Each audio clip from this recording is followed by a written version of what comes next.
Bang, pernah tidak bercita-cita menjadi politisi? Enggak, Tidak pernah. saya benci politik zaman itu. Kenapa, Bang?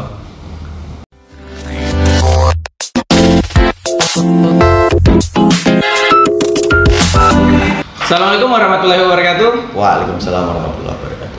Salam Indonesia Raya. Jadi balik lagi bersama saya Suramanto Sukirman. Pada kesempatan kali ini sangat eksklusif, saya bersama salah satu kader dari Partai Gerindra.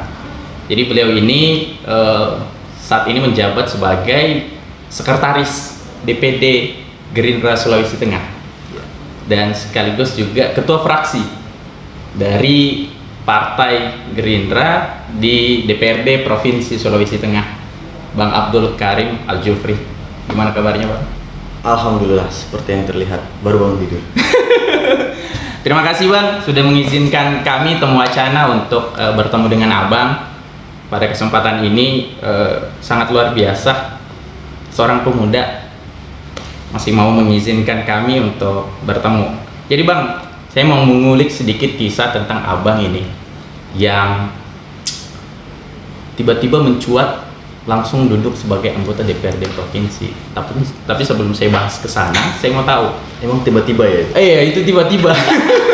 Karena baru langsung bisa duduk mendapatkan kursi. Tapi sebelum itu saya mau tahu dulu nih tentang Bang Abdul kecil itu gimana ceritanya? Saya kecil. Iya. Sama kayak anak kecil yang lain. Kecil. Enggak lah. Lahir Ambon. Lahir di Ambon, Bang. Lahir di Ambon. Terus sekolah juga pindah-pindah SD. Oh, sempat pindah-pindah, Bang, ya? Sempat di Tumpaan, terus Tondano, Mhm. kemudian 2 SD di Ternate. 2 SD di Ternate. Iya. Terus lulus SD-nya di Palu. Lulus SD di Palu. Lulus SMA, SMP juga di Palu, SMA pindah ke Jakarta. SMA pindah ke Jakarta. Ya, makanya kalau dibilang orang Palu, bukan juga, tapi teman-teman Jakarta taunya Abdul Karim Palu. Abdul Karim Palu. Abdul Karim Sulawesi Tengah. Kalau saya sendiri menamakan diri sebagai Putra Indonesia Timur. Putra Indonesia Timur. Ya, jadi bukan lagi Putra Palu Sulawesi Tengah atau Putra Sulawesi, tapi Indonesia Timur. Indonesia Karena Timur. lahir Ambon, Ternate, Manado, terus kebetulan orang tua dari Manado, Mhm. kemudian Palu. Yang paling lama memang Palu. Paling lama di Palu. Paling lama Palu, 6 tahun. Oke, Bang. Lebih lama lagi Jakarta. Lebih lama lagi Jakarta. 20 tahun. Wih, luar biasa. 20 tahun di Jakarta, Bang. 20 tahun. Oke, Bang. Sebentar kita bahas itu, tapi pengen tahu nih, cita-cita Bang Abdul waktu kecil itu sebenarnya apa? Kok sekarang tiba-tiba jadi politisi? Cita-cita waktu kecil mungkin kurang lebih sama dengan anak-anak kecil yang lain ya. Lihat dokter pengen jadi dokter. Oke. Lihat insinyur pengen jadi insinyur. Lihat pesawat terbang pengen jadi pilot. Malah jadi atlet, juara dunia, berpolitik. Jadi atlet juara dunia berpolitik. Jadi poinnya adalah kita bisa merencanakan apapun, tapi yang menentukan adalah Allah SWT. Luar biasa. Bang, kita bicara sedikit tentang itu tadi, jadi atlet. Katanya Abang ini juara dunia pencaksilat. Itu gimana ceritanya, Bang? Panjang ya. Ya. Panjang, tidak semulus yang dibayangkan orang, tapi juga tidak seberat yang dibayangkan orang. Oke. Saya pertama kali kenal silat itu waktu masih kecil ya. Kalau saya ingat saya umur 4-5 tahun. Kebetulan di kampung itu di Tumpaan, Minahasa Selatan sekarang ya. Minahasa Selatan. Setiap malam Jumat, entah di minggu keberapa, selalu ada orang-orang tua berkumpul beradu silat. Biasanya ya orang-orang tua Bugis, yang karena kita tinggal di pinggir pantai yang notabene isinya orang Bugis. Kebetulan ibu juga bapaknya orang Bugis dari Bone. Oke. Jadi belum bisa silat karena dilihat kita kecil-kecil, diadu lah. Diadu. Ya udah buat bahan lucu-lucuan orang-orang tua itu.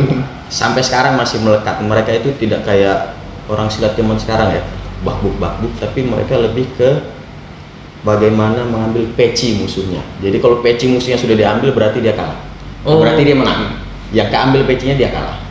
Berarti peci yang jadi taruhan. Peci jadi taruhan songkok. Kemudian dipindah ke Tondano, sudah mulai belajar silat lah. Bapak, abah sama teman-temannya itu bikin satu perguruan silat. Ya tapi masih belum dibilang terarah juga belum. Kemudian pindah Ternate. Nah, dimulainya silat prestasi saya itu di sini, di Palu. Di Palu. Ya, makanya teman-teman di Jakarta tahunya bedul mana?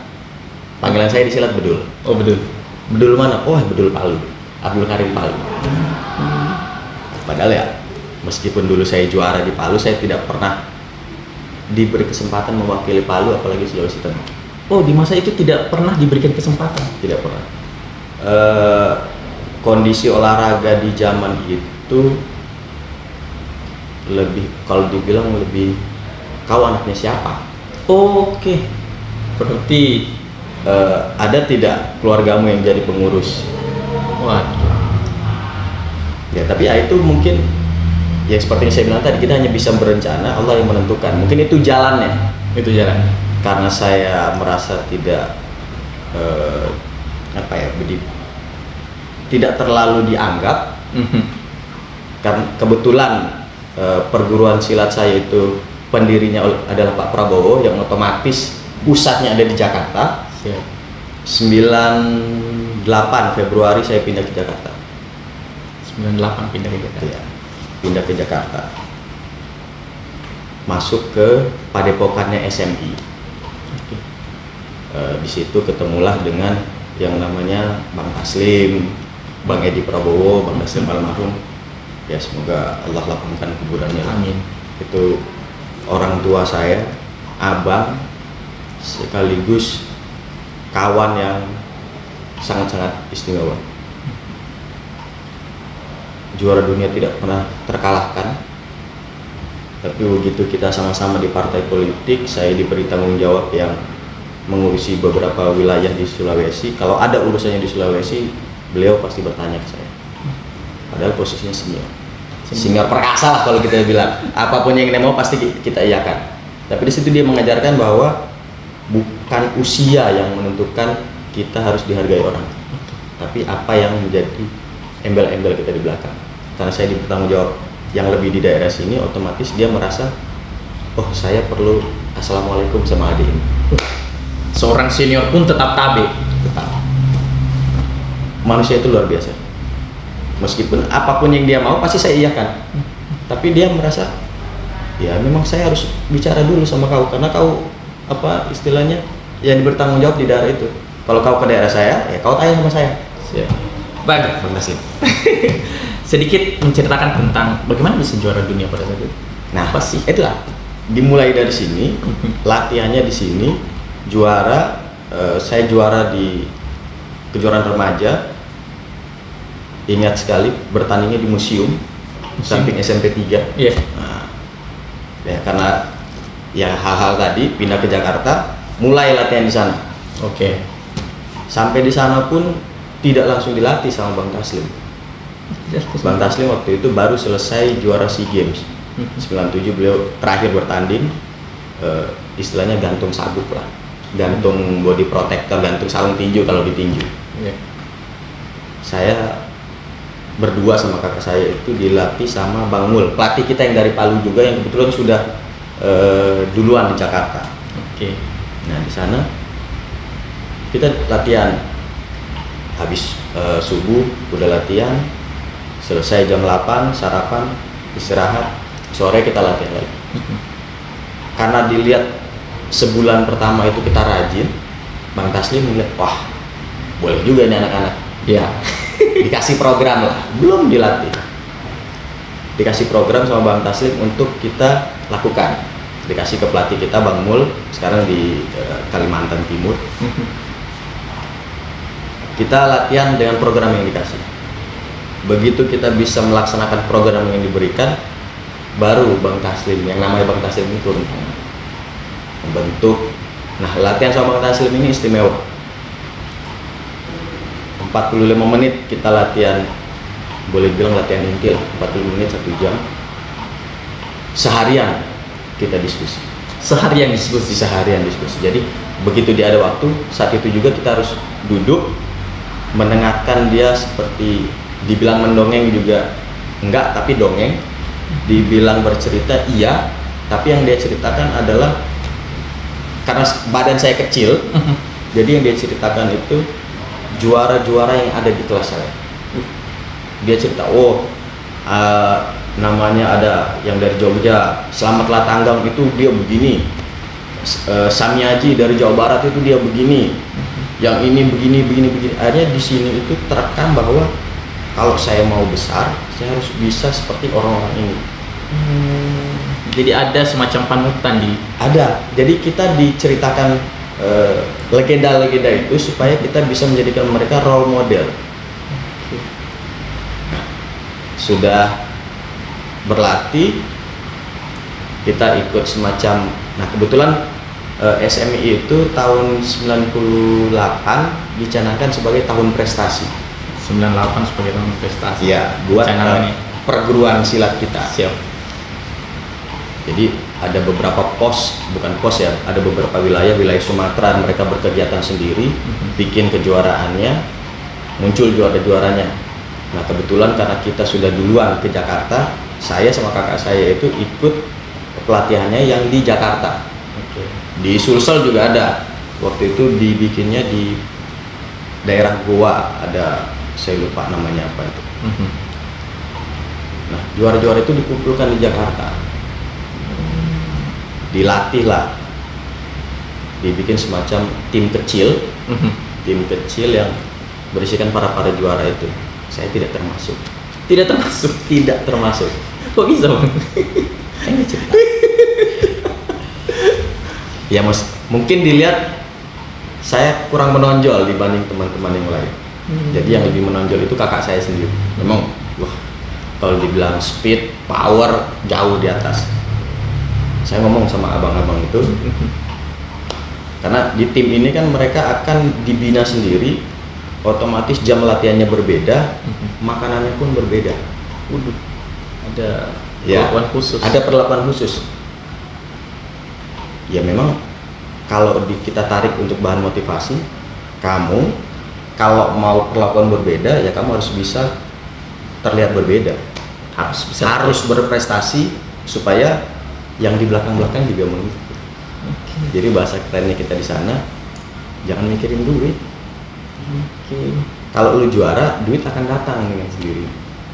Jadi kalau kita misalnya bekerja yang di image kita sudah harus ada profit, maka pekerjaan kita akan kurang. Tapi lakukanlah pekerjaan itu sebaik mungkin, insya Allah profit atau uangnya itu akan menyusul dengan sendirinya. Rezeki akan mengikuti dengan kerja keras kita. Nah, karena tidak termasuk tim, ya kan mungkin perhitungan biaya segala macam. Saya bicaralah sama abang-abang di sana. Bang, saya mau ikut latihan sama tim ini. Meskipun saya tidak makan bareng sama mereka, tapi minimal izinkan saya untuk berlatih dengan mereka, bersama-sama mereka. Abang menawarkan diri? Saya menawarkan diri. Ya udah, saya ikut. Dan alhamdulillah dari kesemua yang diundang pada saat itu, hanya saya yang juara dunia. Yang diundang pada saat itu hanya abang yang juara dunia? Yang tidak diundang mesti. Yang tidak diundang. Luar biasa. Bagaimana bisa berikan kejutan seperti itu, Bang? Apa yang menjadi mindset abang pada saat itu? Mungkin kembali ke diri sendiri ya. Saya orangnya gengsian, tidak mau kalah. Abang bukan Bang Jofri itu berarti orang yang tidak mau kalah. Kalau kau bisa pukul saya 1 kali, saya harus balas kau 2 kali. Wow, ini luar biasa. Ya. Jadi, tapi dengan cara saya sendiri. Yes. Artinya kalau kita bertanding dulu itu kan, kalau di silat itu kan ada 3 poin utama. Poin pukulan 1 poin. Jadi kalau kita memukul dapat 1 poin. Kalau kita menendang dapat 2 poin. Kalau kita bisa menjatuhkan lawan dapat 3 poin. Nah kalau saya kena pukul, saya berpikiran saya harus balas dengan tendangan. Kalau saya ditendang, saya harus balas dengan bantingan. Kalau saya dibanding, saya harus pukul, saya harus tendang, saya harus banding kau.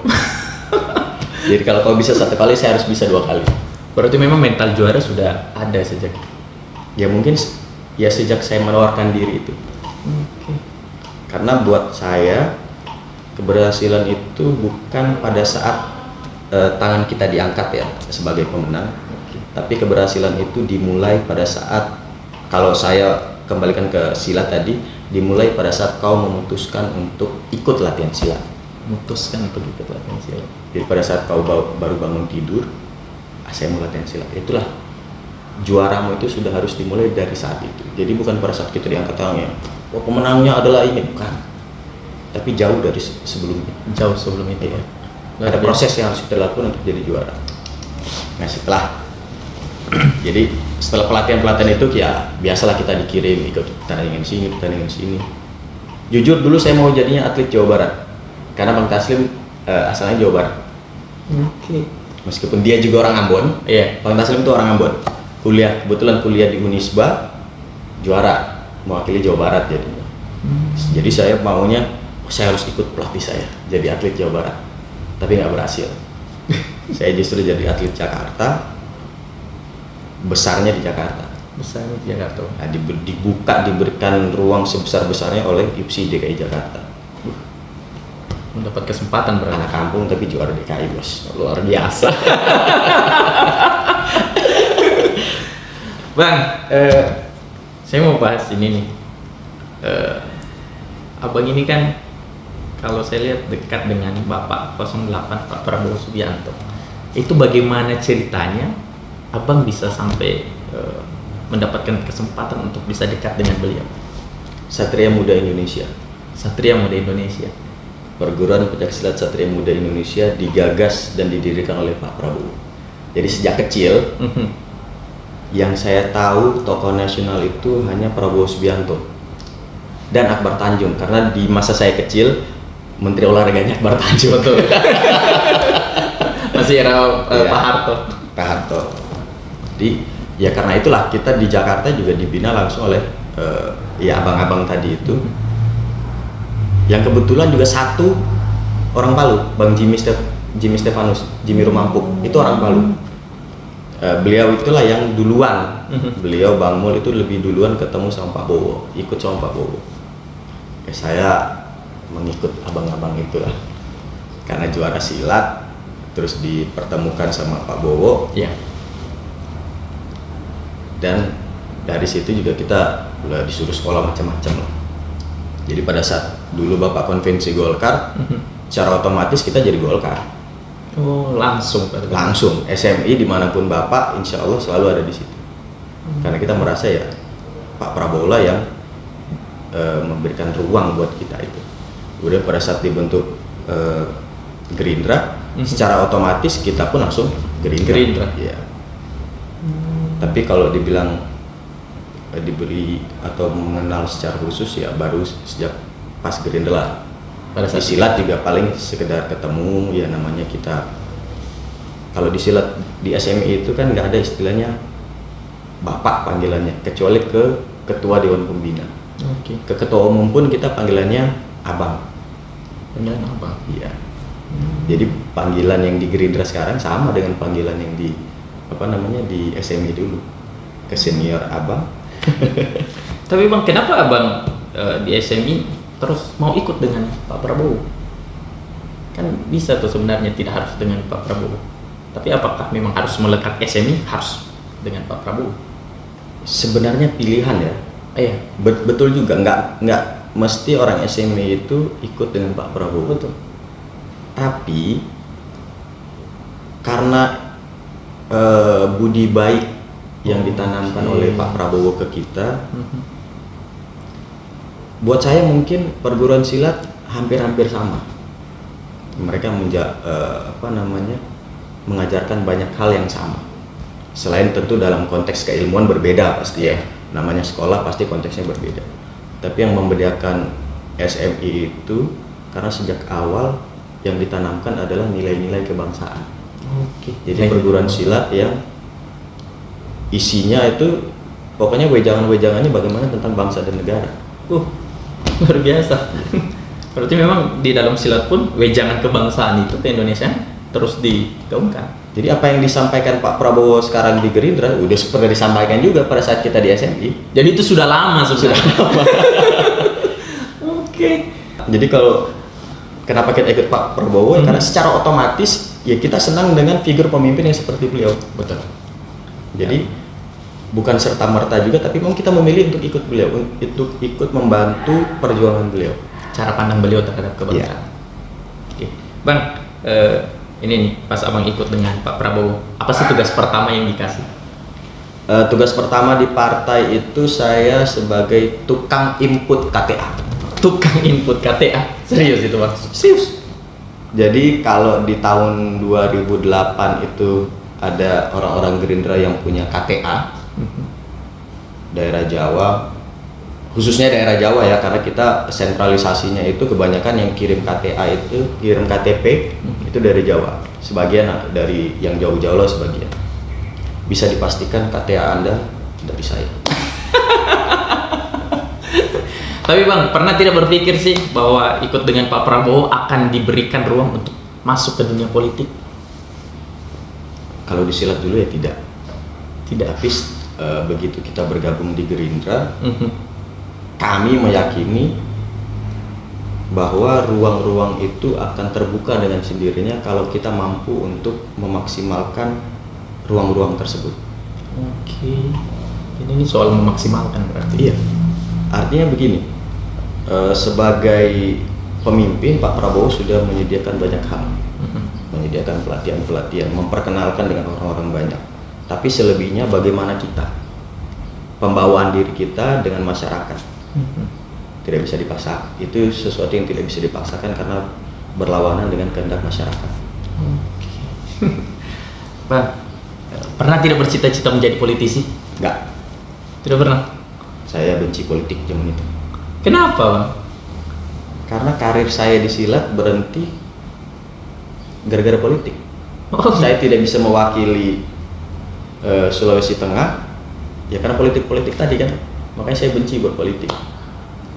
Oke, benci berpolitik. Benci politik tapi sekarang menjadi politisi. Ya. Bang, tapi untuk abang sendiri, apa sih politik menurut pandangan abang? Kalau bagi abang sendiri? Buat saya sendiri ya, saya sedikit mengutip apa yang disampaikan Pak Prabowo.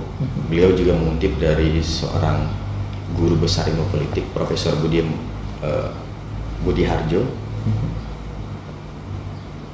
Politik adalah alat untuk memperbaiki kehidupan bangsa.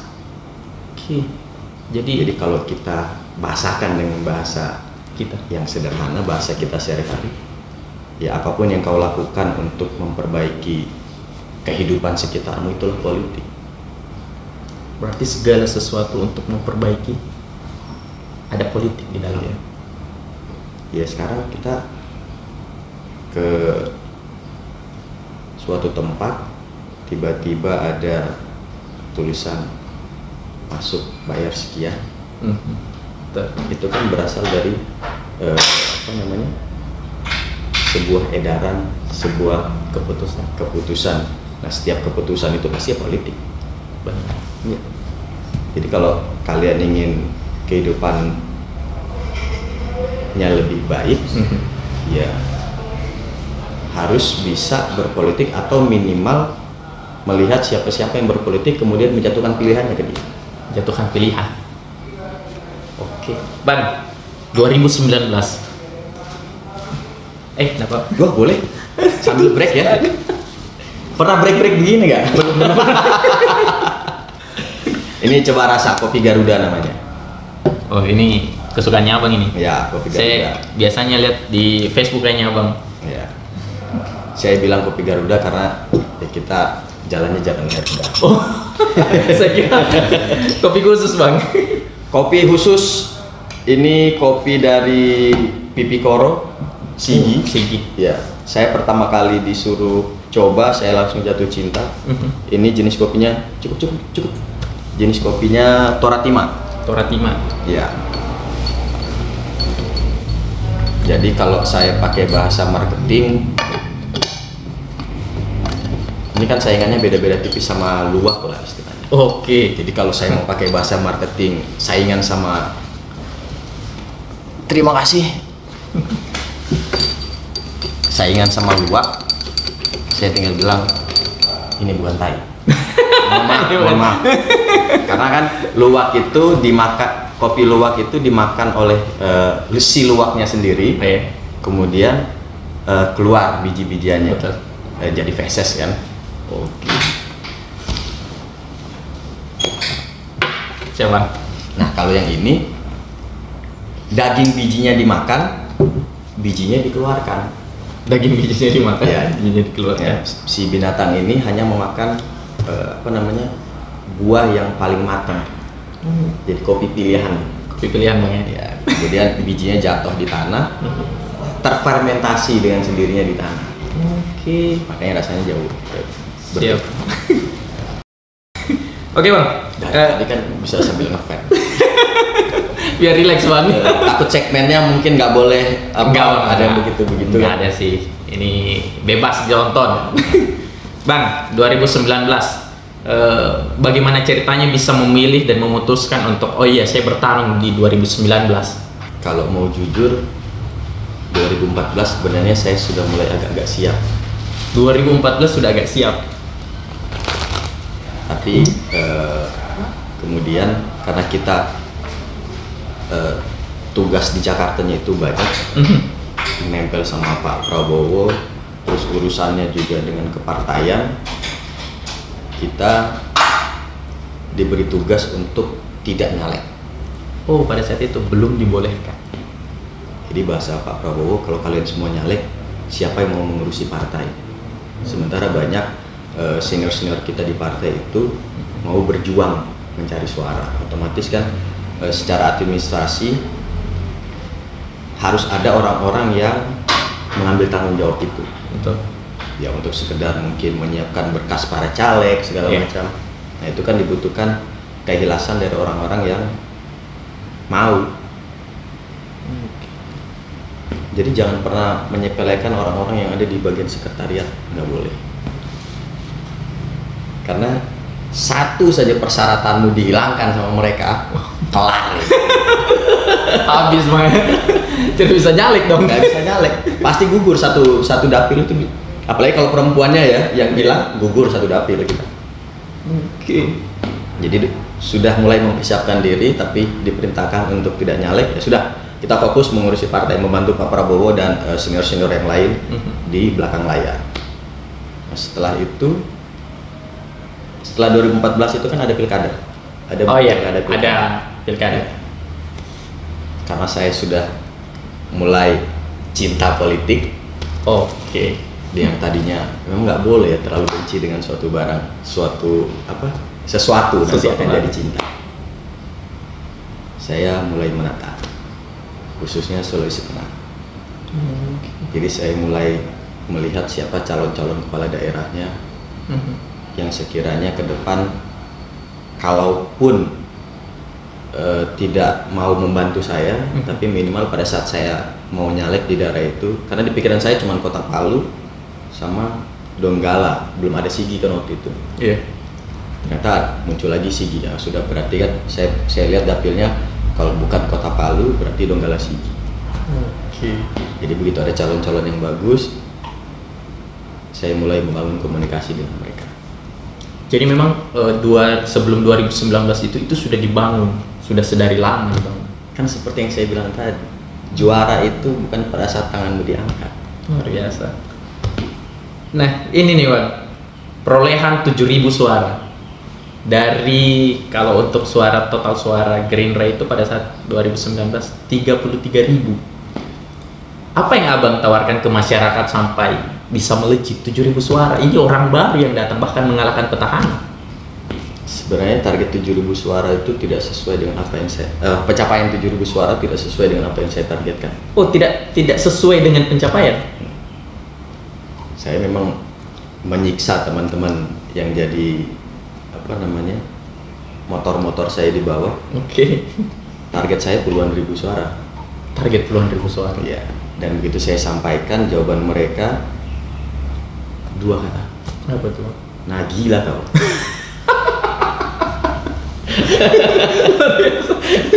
Dapat kalimat itu bang. Kau ini siapa? Anu kau, orang dikenal di sini. Betul juga bang. Iya kan? Tapi seperti kata Bung Karno, bermimpilah setinggi langit agar saat kau jatuh di awan-awan. Betul. Nah, kalau saya menetapkan target yang rendah ke teman-teman saya, mereka akan santai.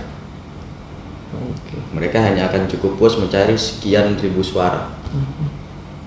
Waktu itu kan incumbentnya Pak Arena 7.800 suara. Kalau saya bilang saya hanya butuh suara sama dengan yang diperoleh Pak Arena, ya mungkin yang saya dapat bisa jadi hanya 3.000. Nggak duduk. Jadi karena saya memaksa target yang tinggi, otomatis teman-teman juga terpacu. Oke. Iya.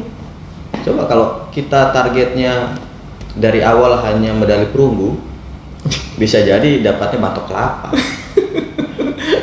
Berarti yang targetnya kemarin itu sudah tinggi sekali.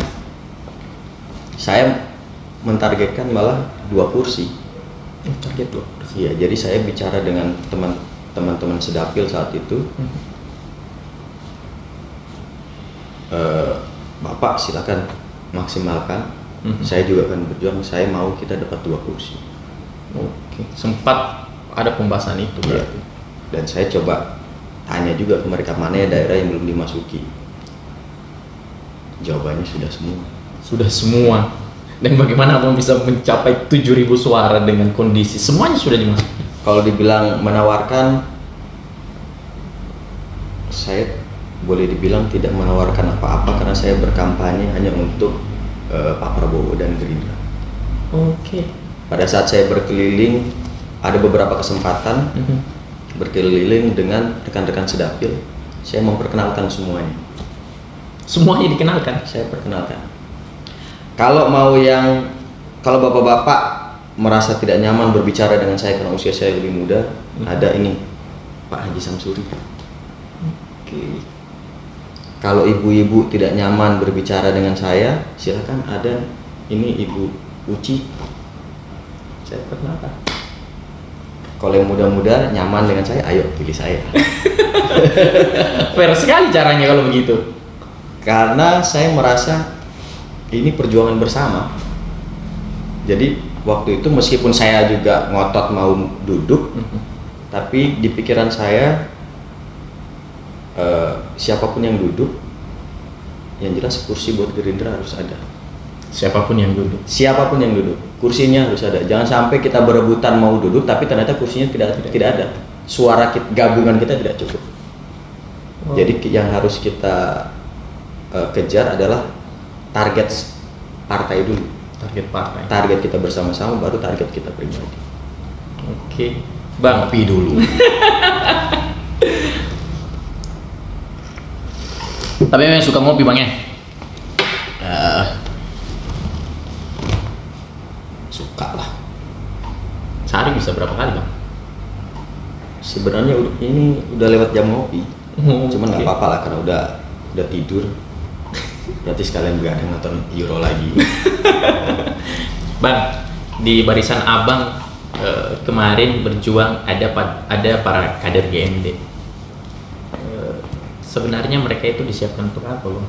Kader-kader GMD itu berjuang untuk membantu para. Ya sebenarnya ini tidak bisa jadi prinsipnya begini. GMD itu kan diproyeksikan oleh Pak Prabowo untuk masa yang akan datang. Jangka panjang. Ya. Jadi kalau dibilang dulu ada GMD, saya termasuk GMD meskipun GMD itu kan baru. Iya. Karena saya masuk di Gerindra 2008, saya nyalek itu 2018. 10 tahun tuh. 10 tahun. Jadi kenapa saya melibatkan adik-adik GMD atau adik-adik GMD mau secara sukarela berjuang dengan saya? Karena saya memberikan ruang buat mereka mengeksplor diri mereka sendiri. Para pemuda-pemuda itu. Di usiamu sekarang ini kan yang kau butuhkan ya uang pasti ya. Yes. Tapi kesempatan untuk melakukan apa yang kau mau. betul tidak? Betul Bang.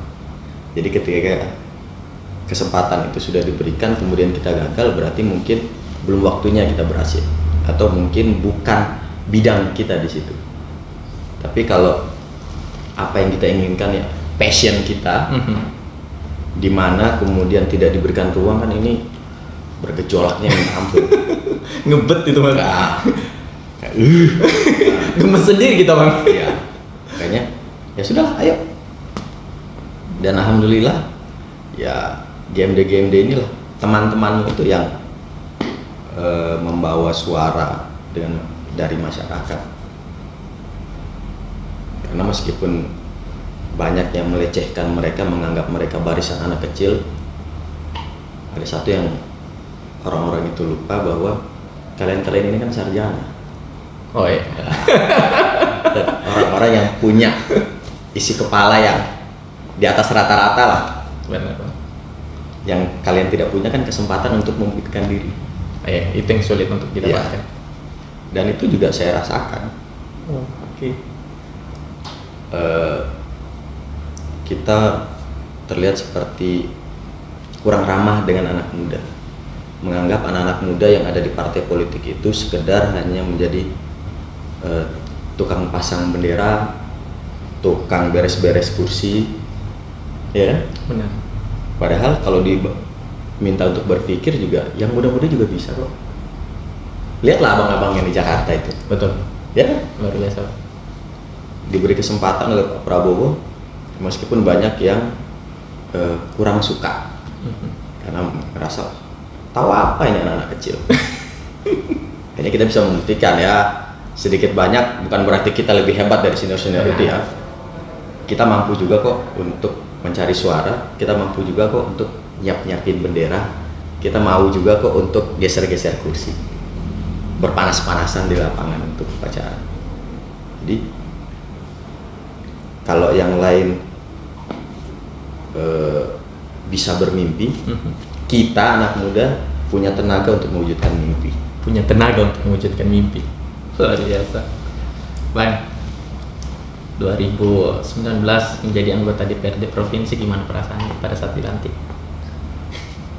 Ini yang tidak suka dengan politik awalnya loh, ketika dilantik. Bohong ya kalau dibilang tidak bangga. Tapi kan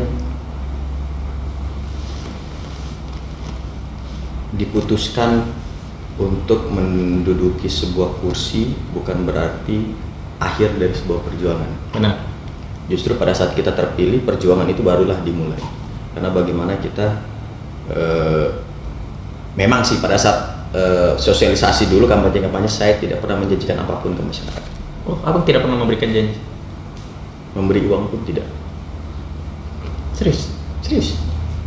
Saya kampanye itu dengan modal aqua glass, biskuit kaleng yang juga sisa dari kita bagi-bagi ke pengungsi untuk bencana. Ya mungkin juga kalau tidak ada bencana pada Gimo itu, saya juga belum turun untuk belum kesini. Pasti 2018 itu pasti belum kesini. Karena kan tugas kita, fokus kita saat itu ya bagaimana ya mempersiapkan jadwal kampanye Pak Prabowo. Tapi karena ada bencana itu, akhirnya ya secara natural datang duluan untuk membantu masyarakat. Dan selama proses jadi relawan itu juga saya melarang teman-teman untuk membawa embel-embel Gerindra. Biarlah masyarakat tahu kita Gerindra tanpa harus kita tenteng-tenteng atau kita angkat oh, kami dari Gerindra, tidak. Bahkan kalau mau dilihat camp yang kita bangun di Sigi itu tidak ada satupun bendera Gerindra. Oh iya, padahal itu besar sekali. Sampai Bapak datang ya? Sampai Pak Prabowo datang, tidak ada yang tahu kalau itu camp, tidak ada yang pernah lihat bendera-bendera Gerindra. Mereka hanya tahu itu camp yang dibuat oleh orang-orang Gerindra. Luar biasa. Bang, waktu pada saat mau dilantik, apakah abang bertemu dengan Bapak atau meminta pesan, atau adakah pesan yang disampaikan ketika Bang Abdul duduk menjadi anggota DPRD? Pesan secara khusus tidak. Tapi ya selama bertahun-tahun mendengar ceramah beliau, mendengar nasihat-nasihat beliau, saya pikir itu sudah menjadi pesan tersendiri buat kita-kita. Benar. Masa sudah bertahun-tahun ikut beliau masih harus dinasihati lagi kau tidak begini-begini. Tapi secara khusus saya ini kan di image-nya Pak Prabowo sudah kadung Abdul nakal. Abdul tukang berantem. Jadi bukan kadang-kadang pernah Pak Prabowo ngomong tidak langsung ke saya. Coba itu kasih tahu Abdul itu. Dia itu kan dari keluarga ulama. Ya kurang-kurangilah nakalnya. Apalagi sekarang sudah jadi anggota DPR kan. Masih nakal nggak deh? Udah nggak Pak. Tapi kalau saya ditanya kamu masih nakal? Siap masih Pak. Karena nakal buat saya bukan berarti kita yang suka berantem, narkoba segala macam, tidak ya. Nakal itu buat saya ketika kita melakukan sesuatu di luar kebiasaan orang lain. Di luar kebiasaan orang lain. Ya. Makanya kalau ada anak-anak kecil dibilang nakal, mungkin dia tidak nakal, hanya dia punya cara sendiri untuk melakukan hal-hal yang dia mau. Kamu jangan begini, harusnya begini, tapi dia bikin yang lain. Ya buat dia cara yang lain ini yang paling benar. Tapi buat kita mungkin nakal anak ini. Seperti itu Bang ya. Iya. Nah itulah di pesannya ya harus begini begitu. Kalau soal pelayanan ke masyarakat mungkin juga Bapak tahu lah selama ini seperti apa mengurusi atlet-atlet, jadi asisten manajer, jadi wakil manajer, jadi manajer juga pelayanannya kan kelihatan lah. Dan memang kalau seperti di Hambalang itu bahkan yang nyapu-nyapu itu kita harus sangat hormati dan hargai Bang ya. Ya, nggak usah di Hambalang ya, saya melakukan itu juga di tim Jakarta, di tim nasional. Pada saat kita mau berangkat bertanding, ya kita sedikit berkumpul dengan para koki, minta maaf dari orang-orang itu, minta restu juga dari mereka karena ada hal-hal yang pengen kita sampaikan ke para atlet itu. Jangan merasa kalian bisa berhasil karena diri kalian atau pelatih. Ada orang-orang di belakang layar yang tidak akan kelihatan dalam proses keberhasilan kalian. Seperti tukang-tukang masak itu. Coba bayangkan kalau pada saat kita mau latihan, sebelumnya kita makan tapi ada barang terlarang yang ditaruh di situ. Tiba-tiba doping. Atau dikasih, oh ini anak nggak bisa makan cabai, ditambahin cabai sedikit, mules. Benar. Jadi memang kalau keberhasilan itu kan ibaratnya puncak es ya. Yes. Nah puncak es ini jangan lupa juga yang di bawahnya itu siapa-siapa. Oke, Bang. Sekarang sudah sampai dengan 2021. Dari 2019 menjabat. Apa sih prioritas sekarang untuk DPRD Provinsi Sulawesi Tengah? Prioritas saya, ya kalau bicara kedewanan, bicara sebagai pejabat publik tentu melaksanakan apa yang sudah diomongkan ke masyarakat. Kita di DPR kan ada reses. Oh iya, reses. Tentu setiap reses ada permintaan, ada ini itu dari masyarakat. Nah biasanya dalam satu kali reses ada satu permintaan yang langsung saya tuntas di lapangan.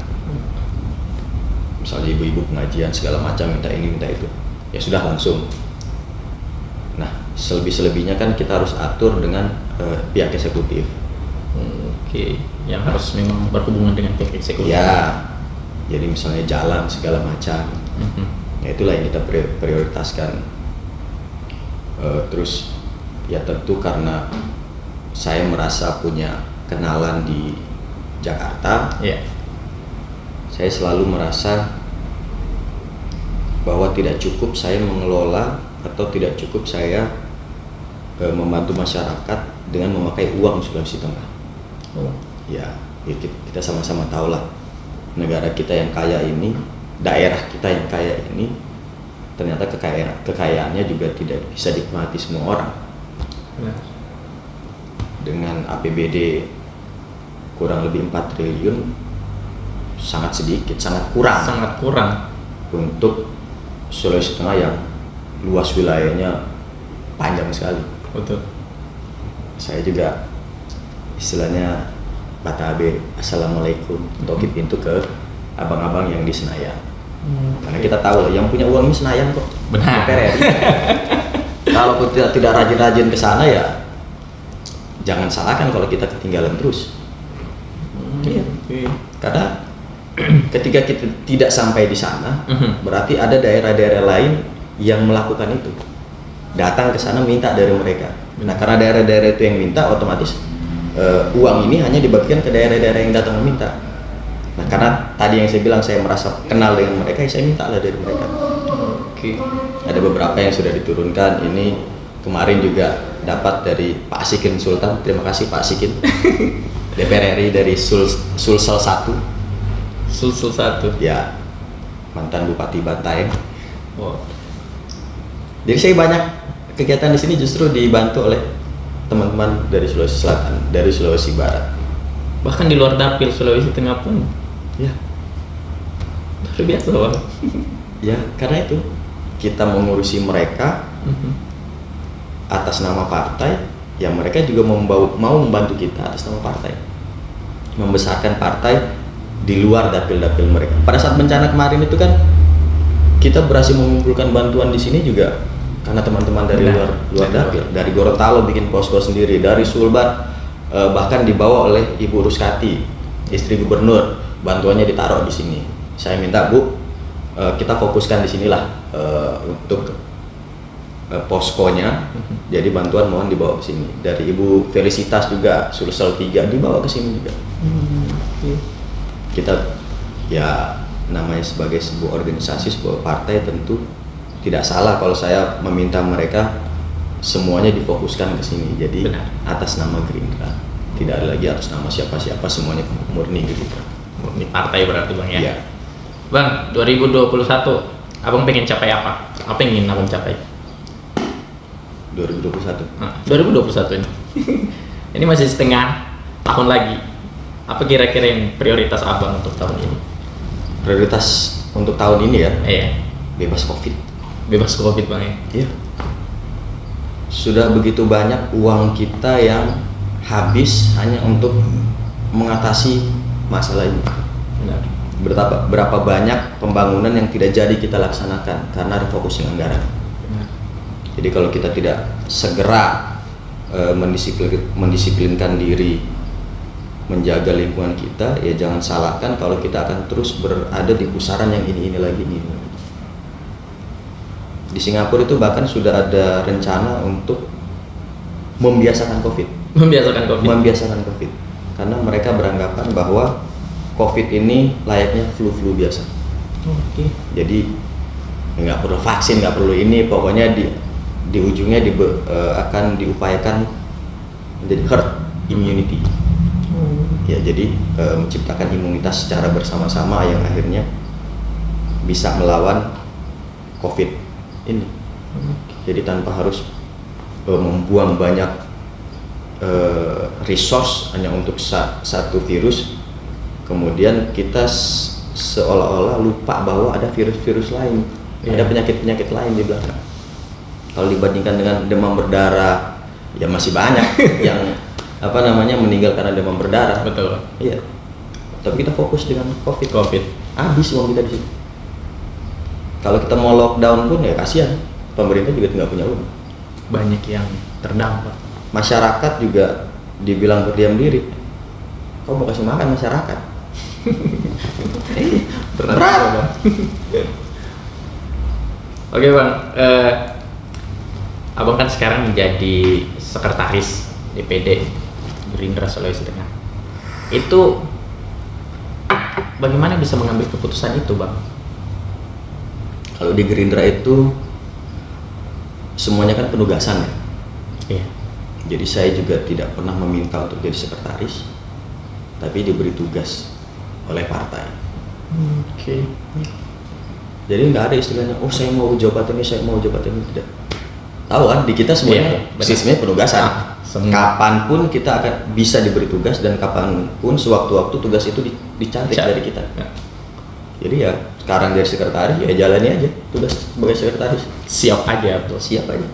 Tugas kita kan siap. Benar. Siap dan mempersiapkan diri. Benar. Jadi prinsipnya persiapkan dirimu walaupun nantinya tugas itu tidak akan jatuh ke pundakmu. Jangan sampai kau berdiam diri tapi kemudian tugas itu sampai ke pundakmu. Susah. Belajarlah berenang sebelum kau terjun ke laut. Benar. Jangan sampai sudah di laut baru bagaimana ini? Bang, 2024 sebentar lagi. Para politisi beberapa sudah mulai mengambil ancang-ancang. Di 2024 itu akan ada pemilu dan akan ada pilkada serentak. Ya. Untuk Abdul Karim Al-Jufri, kemanakah di 2024 nanti? Saya akan tetap di sini menunggu perintah partai sambil saya mempersiapkan diri untuk yang lain-lain. Tapi apakah abang punya keinginan tersendiri akan Pasti bisa sudah menjadi sifat dasar manusia untuk tidak pernah puas. Oke. Ya. Sekarang kita ada di sini, tentu kita pengen ada di step yang berikutnya. Sebagai pribadi maupun sebagai sekretaris partai, saya punya target-target tersendiri bersama dengan ketua Pak Longki. Kita harus bisa merebut beberapa eksekutif di Sulteng, dan kalau memang ada dorongan, ada dukungan dari masyarakat, kenapa tidak ke situ. Tugas kita, tapi ya kembali lagi tugas kita mempersiapkan diri. Tugas kita mempersiapkan diri. Berarti untuk masuk ke wilayah eksekutif abang siap? Dibilang siap juga tidak, tapi mempersiapkan diri. Mempersiapkan diri. Jangan pernah merasa dirimu siap. Jangan pernah merasa diri. Jangan pernah merasa dirimu siap. Ibaratnya jangan pernah merasa gelas pengetahuanmu itu penuh. Ya, benar. Ketika kau merasa gelas pengetahuanmu penuh, maka kau tidak akan mampu untuk menyerap tetes-tetes ilmu yang baru. Bang, menjadi politisi pasti beberapa politisi itu memiliki tokoh panutan. Untuk Bang Abdul sendiri, adakah tokoh panutan? Kan udah sering diomongin ya. Pasti Pak Prabowo. Tidak berubah. Tidak berubah. Kalau di nasional Pak Prabowo, ya mungkin sedikit ngolor ya. Ya orang-orang menganggap Nabi Muhammad itu kan hanya sebagai nabi. Saya menganggap beliau juga tokoh politik. Benar, tokoh politik. Ya. Saya justru banyak membaca biografi Rasulullah itu bukan dari penulis Islam, tapi justru dari penulis yang non Islam seperti Karen Armstrong. Jadi mereka menuliskan sosok Nabi Muhammad itu bukan sebagai nabi, benar, tapi sebagai seorang manusia, sebagai kepala negara yang otomatis adalah politisi. Benar sekali. Bang, kata Taufik Kemas, almarhum Taufik Kemas, seorang politisi itu katanya belum menjadi politisi kalau tidak bercita-cita sampai ke istana. Untuk Bang Abdul sendiri, sampai manakah level puas? Saya udah pernah ke istana kok waktu jadi atlet. Ini sebagai politisi Bang. Sampai level manakah Bang Abdul itu mencapai titik puas sebagai politisi nantinya? Sampai titik di mana saya merasa mampu melayani masyarakat. Tidak mesti ada di istana A, B, C. Oke. Tapi sampai titik di mana saya merasa mampu. Karena kan salah satu tugas pemimpin adalah agar rakyatnya bisa tertawa. Agar rakyatnya bisa tertawa. Iya. Kalau bahasa Jawanya itu biar wong cilik iso gemuyu. Cilik iso gemuyu. Pepatah Jawanya begitu. Jadi kalau kita bisa menghadirkan senyum di masyarakat kita, ya memang kan namanya puas itu tidak berarti semuanya juga menerima hak yang sama. Benar. keadilan itu tidak mesti sama rata. Nah, ketika kita mampu untuk menghadirkan senyum itu di banyak wajah masyarakat, di saat itu juga saya merasa ya itu titik kepuasan. Titik kepuasan. Tidak mesti ada di ruang-ruang tertentu.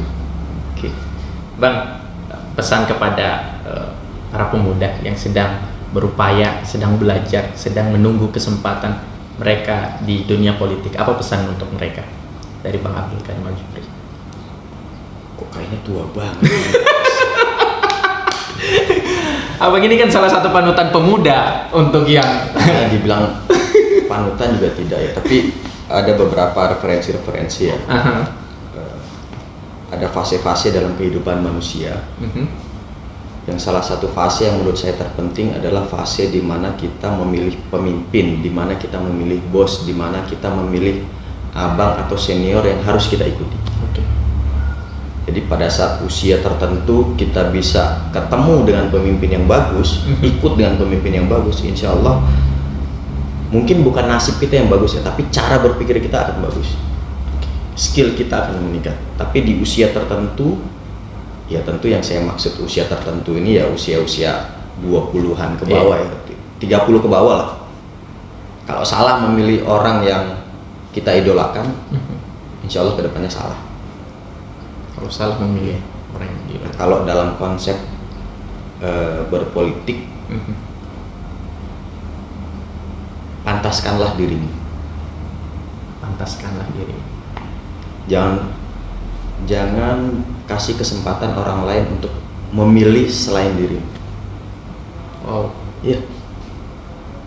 Jadi kalau misalnya kita sebagai bawahan, jangan kasih celah kepada pimpinanmu untuk tidak memilih selain dirimu. Jadi usahakan tugas-tugas itu selalu jatuh ke pundakmu.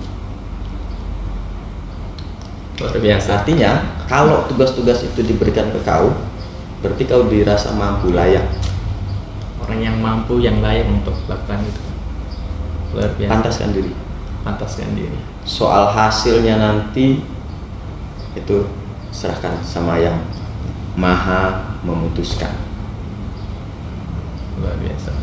Terima kasih Bang Abdul Karim Al-Jufri, dan itulah sedikit cok-cok kami sama Bang Abdul Karim Al-Jufri. Luar biasa, low profile, dan tetap stay tune di Temu Wacana karena setiap temu yang kami wacanakan selalu ada inspirasi yang kalian tatap. Wassalamualaikum warahmatullahi wabarakatuh. Salam Indonesia Raya. Gerindra.